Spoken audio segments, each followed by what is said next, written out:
नमस्ते ट्रेडर्स, मैं हूं करिश्मा। स्वागत है आपका अपने यूट्यूब चैनल समृद्धि कंसल्टिंग पे। तो जैसे आपने देखा, आज के सुबह सुबह भोर में 1 या 2 बजे अमेरिका ने ईरान पे अटैक कर दिया। उनके न्यूक्लियर फैसिलिटीज वो उड़ा दिया उन्होंने, और उनके बेटू बॉम्बर फिर से वापस चले गए। सर ट्रम्प ने भी ट्वीट किया। तो जैसे हमने देखा कि पिछली बार जब 13 जून को अटैक हुआ था, ईरान और इसराइल का वॉर का एस्केलेशन हुआ था, उस टाइम पे गोल्ड और क्रूड ऑयल दोनों भी गैप अप करके ओपन हो गए थे। उस दिन शायद अगर आप देख रहे होंगे चार्ट्स पे, तो लगभग 10-11% ऊपर ओपन हो गया था। तो आज के एस्केलेशन का हम इफेक्ट चेक करेंगे दोस्तों, कि आगे गोल्ड और क्रूड के प्राइसेस में क्या इफेक्ट हो सकता है वो हम चेक करेंगे। तो पहले गोल्ड पे चलते हैं दोस्तों, गोल्ड के चार्ट पे। अगर आप यहाँ पे देखेंगे तो मैंने एक वीडियो बनाया था जहाँ पे मैंने बताया था कि गोल्ड ऑल टाइम हाई पे ट्रेड कर रहे हैं। उसके दिन के बाद से ही रिजेक्शन हुआ गोल्ड में, लेकिन आप देख सकते हैं सेलिंग नहीं दिख रही यहाँ पे, और एक रेंज के दरम्यान ही ट्रेड कर रहे हैं गोल्ड। अगर थोड़ा हम लोअर टाइम फ्रेम पे जाएं, इसको हम फ्लैग एंड पोल बोल सकते हैं। दिखाता हूँ आपको।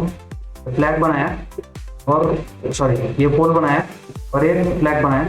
इसका मैं अभी सोच रहा हूँ कि अगर वर्क का एस्केलेशन में का गोल्ड के प्राइसेस में इम्पैक्ट होता है तो इसका ब्रेकआउट देगा, और अगला एक रेफरेंस पॉइंट रहेगा ये ऑल टाइम हाई का प्राइस। ये मैं गोल्ड मिनी देख रहा हूँ दोस्तों, 99929।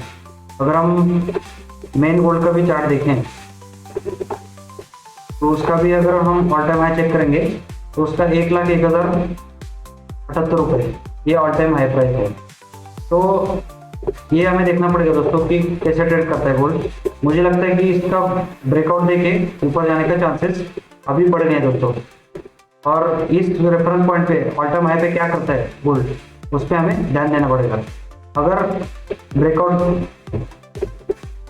यहाँ पे ब्रेकआउट देता है, सस्टेन करता है और एक छोटा सा रेंज बनाता है और फिर ऊपर जाने की कोशिश करता है, तो हम एक छोटे स्टॉप लॉस से मैं उसको ट्रेड करने की कोशिश करूंगा ताकि रिस्क बढ़ जाए। अगर यहाँ पे टोटल गैप अप के बाद रिस्क बढ़ जाएगा दोस्तों, इसलिए यहाँ पे ट्रेड लेना बहुत रिस्क रहेगा और स्टॉप लॉस बहुत वाइड हो जाएगा, क्योंकि यहाँ पे गैप अप होने के बाद ऊपर जाने का चांसेस ज़्यादा है।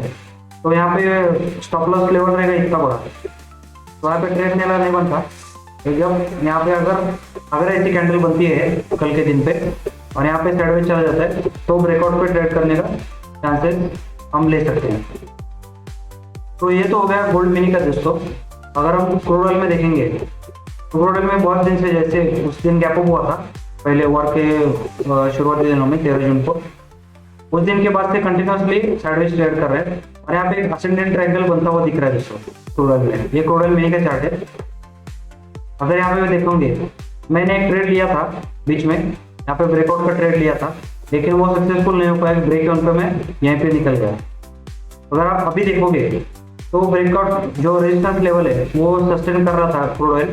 अगर कल यहाँ से अगर गैप ओपन होता है, जैसे मैंने गोल्ड में बताया, तो यहाँ पे भी एक ट्रेड बनता है, लेकिन डायरेक्टली हम नहीं ले सकते। जैसे कि मैंने बताया, अगर यहाँ पे बहुत बड़ा ओपनिंग होता है, या फिर आप बोल सकते हैं इसको गैप ओपन हुआ है इस लेवल के ऊपर ही, तो बहुत बड़ा वाइड स्टॉप लॉस बन जाएगा। इसमें भी दोस्तों हम ऐसा देख सकते हैं कि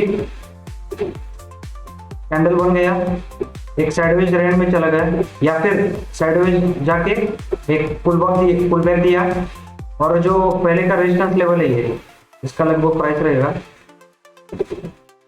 इसका लगभग प्राइस है 6465। यहाँ पे बताता हूँ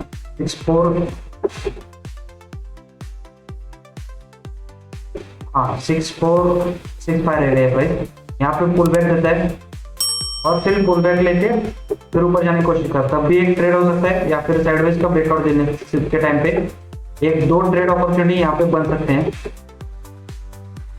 तो ये था मेरा शॉर्ट वीडियो दोस्तों। वर्क एस्केलेशन के बाद हम गोल्ड और क्रूड ऑयल को कैसे देख सकते हैं। आपको अगर वीडियो पसंद आए तो जरूर लाइक, शेयर और सब्सक्राइब कर दीजिएगा, और जितना हो सके फॉरवर्ड कीजिएगा। आज के लिए इतना दोस्तों, मिलते हैं अगली वीडियो में और अगले मार्केट सेशन में। धन्यवाद।